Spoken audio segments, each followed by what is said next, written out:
আজ সকাল সকাল ঘুম থেকে উঠেই আগেই চলে গেছিলাম ছাদে। কালকের জানো পর্তুলিকা গাছে কতগুলো কড়ি হয়েছিল, আমি আর এখনও জানি না সেই গাছটায় কি কালার ফুটবে।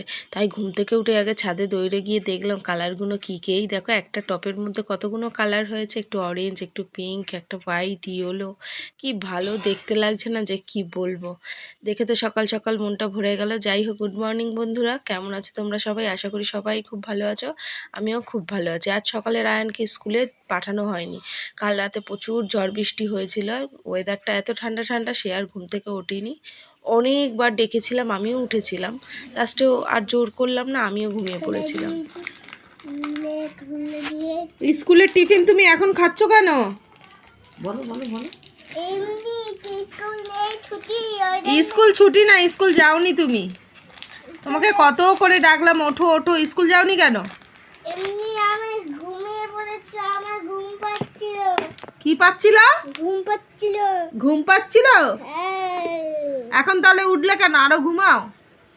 পরে ঘুমাবো আরো। পরে ঘুমাবে দুপুরে? দুপুরে পরে ঘুমাবো। হ্যাঁ, গলায় আটকে যাবে। এক জায়গায় দাঁড়িয়ে দাঁড়িয়ে খাও, সারাক্ষণ দুষ্টুমি। নাও, শুরু হয়ে গেল রান্নাঘরের সাথে আমার যুদ্ধ। আজ নিরামিষ কিছু করব না, বেগুন ভাজবো, ডাল করব আর আলু সিদ্ধ দেবো। শনিবার করে নিরামিষ খাই, তাই এই আজকে রান্না হবে। রান্নাটা আজকের হালকাই রয়েছে। আর এই যে বেগুনটা কাটছি, জানি না বেগুনে পোকা হবে কি না, বেশিরভাগই তো বেগুনে পোকা হয় না গো। বেগুনটা খুব ভালো দেখো। আর বেগুন ভাজা খেতে না আমি আর মা খুব ভালোবাসি। কতগুলো বেগুন হয়ে গেছে, তেল